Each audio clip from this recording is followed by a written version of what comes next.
cities are great, but they can be as incredible as they are problematic. Ever zoned out on the subway and missed your stop, or trying to get down from the top floor of a bus and nearly broken your neck on the stairs? Luckily, some smart cookies have thought up ingenious solutions to these little problems, like light-up subway stops, bus slides, heck, even full-height skyscraper slides. So let's take a look at some of the most amazing inventions that might be coming to a city near you in the not-so-distant future. Basketball bin. If there's one thing, the Netherlands has plenty of its bikes. The two-wheeled trend began back in the 1970s, making cities safer and more livable, leading to the country owning some 23 million bikes today. But unlike a car, you can't just put your trash in the passenger seat, footwell, glove box, or trunk. Never look in my car, I beg. So where are all these cyclists meant to dispose of their rubbish en route? Well, these huge hoops have been installed along cycle paths to encourage more people to literally throw away their trash.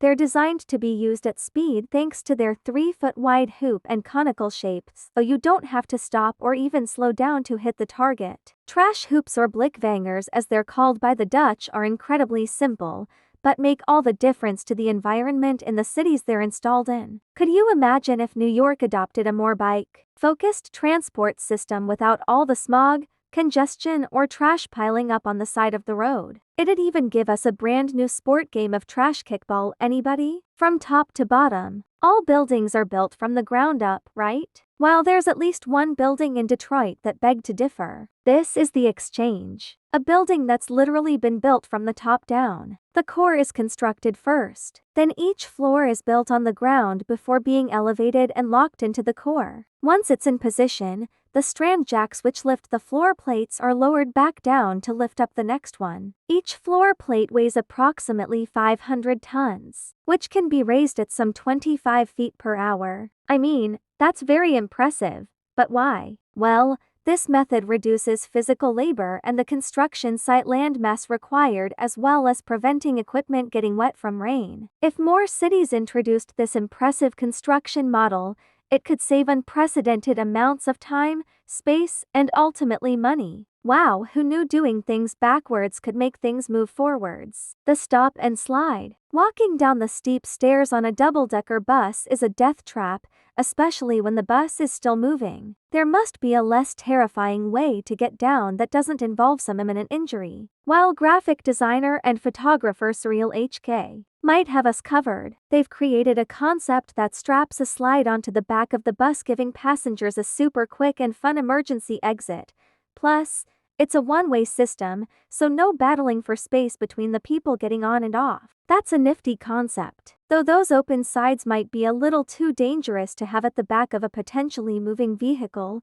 Still, it's not a bad place to start, although Surreal HK hasn't stopped there. They've also imagined a way to make traveling down Hong Kong's International Finance Center way more fun and colorful. Just choose one of 8 slides at the top, plummet down, and arrive at your ground floor destination a few seconds later. Okay, arguably this design is too dangerous to ever be real, considering most people like their bones unbroken, but there are skyscrapers that offer visitors glass slide rides around the exterior portions of the top floors of their buildings, like LA's Bank Tower slide. Well, it may just be a visitor attraction for now, but maybe in the future we'll see people in suits whizzing their way down slides to start their evening commute. Splashless success. I don't know if you've used a public urinal recently, but a lot of people have terrible aim, if you get my meaning. However, drips and splashes in public urinals could soon be a thing of the past. Would this wonderfully weird urinal? You're meant to stick your thing inside so that your stream is splashback free. Is it the most sanitary option? Most definitely not. You never know what's been stuck in there beforehand, but the idea of no splashback urinal is pretty genius. Thankfully, such designs do exist that don't look quite as intimidating. And 2022 mechanical engineer Dr. Hao Pan tested multiple urinal shapes designed specifically to prevent splashback, basing his design on Nautilus shells. Streams are intersected by the surface at a 30-degree angle, with the long, downward V shape cutting off any splashes or spills.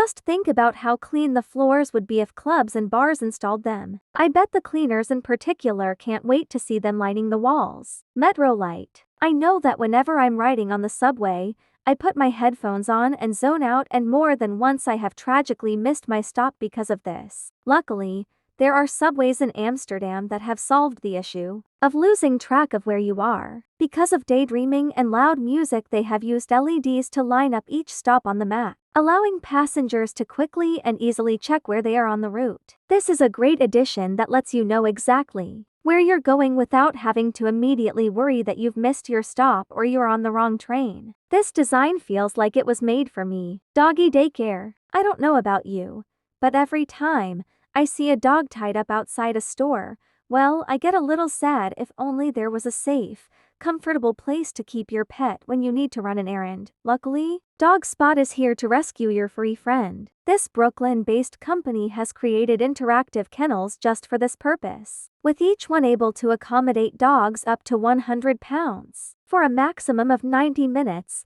there's no danger of them getting lost or stolen with its locked door system. And inside the den includes fans to allow fresh air circulation and appropriate heat regulation, so your canine companion will never be too cold or too hot to keep each one sanitary. Dog Spots use UV lights after every visit to kill bacteria and viruses, and to make it even easier, they even have an app. You just reserve a kennel for the appropriate time. A dog cam is equipped, letting you check up on your furry friend whenever you need to for peace of mind. What's more, there are companies all over the world offering similar kennel experiences, like Norway's Den for dogs. So no matter where in the world you go, you don't have to leave your dog at home. Nice. Now let your dog relax in a comfy kennel while you go fetch. Excellent eco ducts. Why did the chicken cross the road? Because it didn't know this eco duct existed. These animal crossings or eco ducts have been created to allow animal safe passage over busy highways. There are over 600 of them in the Netherlands alone, and they're spreading all over the globe, and with good reason. Highways can divide important habitats for all sorts of creatures, such as the mountain lion population in Los Angeles. Since 2002, at least 25 of these gorgeous big cats have been involved in fatal automobile accidents. Luckily, the US government is reportedly green-lighting a $350 million budget for animal-friendly infrastructure like bridges, roadside fences, and underpasses. In fact, the world's largest animal crossing is currently being built near LA, stretching 210 feet long at a price of $90 million. When you think about it, that's a lot of money, but a study in Canada reported that there was a 90% decrease in wildlife and vehicle collisions since they installed several overpasses. This innovation not only helps the animals, it helps clear the roads and keep city highways safer for all. Finally, that chicken can get to the other side without becoming roadkill. House hooks. Have you ever had to get huge pieces of furniture up a set of stairs? Ever ended up like that one scene from Friends, you know? Well, while we were busy sawing our couches in half, over in the Netherlands, they've implemented a much more practical solution. Houses here are often very narrow, especially if they've been built on the canal side. This is because historically, the wider a home was built, the more taxes a homeowner had to pay. So to save money, many property owners would build long, high houses, very crafty, but when the time came to move house, large and heavy furniture could hardly fit through the door, let alone be taken upstairs. So these houses have hooks built into the tops of their exteriors, which can be used to attach a rope pulley. Furniture can then be hoisted by hand up into the air and transferred inside through the windows. If you ever see this happening in real life and you're suddenly confronted by a 3-seater couch floating in mid-air,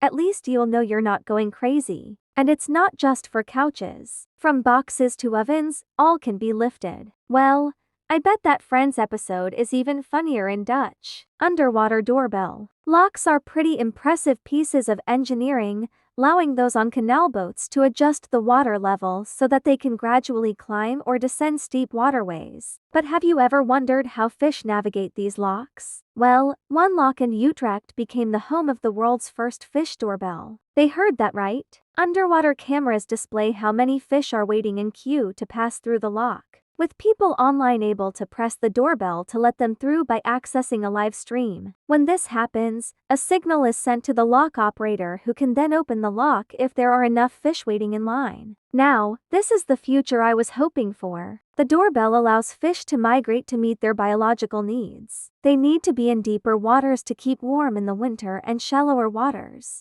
in spring so that they can produce offspring. When the bell is pressed, the lock gates open, releasing hundreds of gallons of water. This lowers boats and fish so they can join the next stretch of the canal. I wish I was that lock operator, then the fish would be letting minnow when they wanted in. Get it? Minnow. Couldn't resist. Yeah. Let's move on. Once upon a time, we humans foraged mountains high and valleys low in order to appease our rumbling tummies. These days, all we need worry about this scavenging the aisles of Walmart, and while that can be just as wild at times, you can bet that all the food in grocery store is saved to eat, right? Well, let's just say that this video will give you a lot of food for thought. Take this for example. Have you ever noticed a weird wild spot on your banana? Well, I sincerely hope not, as the truth about this white spot, and the other horrifying food-based revelations we have got in store, will truly make your skin crawl. So what are these strange little mounds, and why should you be concerned? Well, these little white growths are actually the nests of spiders, and not just any spider, the Brazilian wandering spider, aka the world's most venomous. Their bite is so toxic that it instantly attacks the nervous system,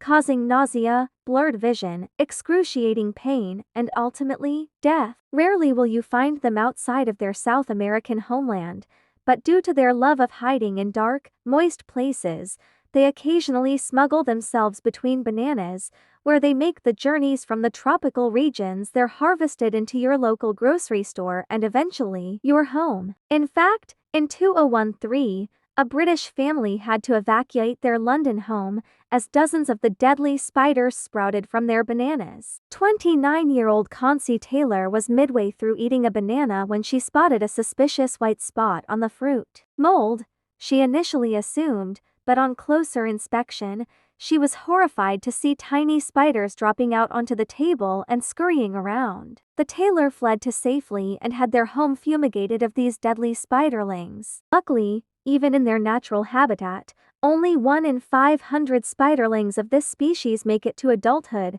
and their fangs aren't strong enough to pierce human flesh until they mature, meaning any real danger was fairly unlikely. Still, I don't think I'd have peace of mind until I knew each and every one of the little 8-legged lurkers were disposed of. Okay, so finding a nest of baby spiders is scary, sure, but imagine finding a more developed Brazilian wandering spider along for the journey. Well, this horror story became a reality for a Staten Island family in 2016, as they returned from the grocery store with a little more than they had bargained for. I'll let you see for yourself. If that were me, then let's just say this spider would be very flat and stuck on the bottom of my shoe. The breed of this grizzly spider is unconfirmed, though being from South America, it's likely one of those venomous Brazilian wandering spiders, seemingly the only one of its brood that reached adolescence in its little egg sac apartment. Considering the bite from one of these can ultimately lead to death,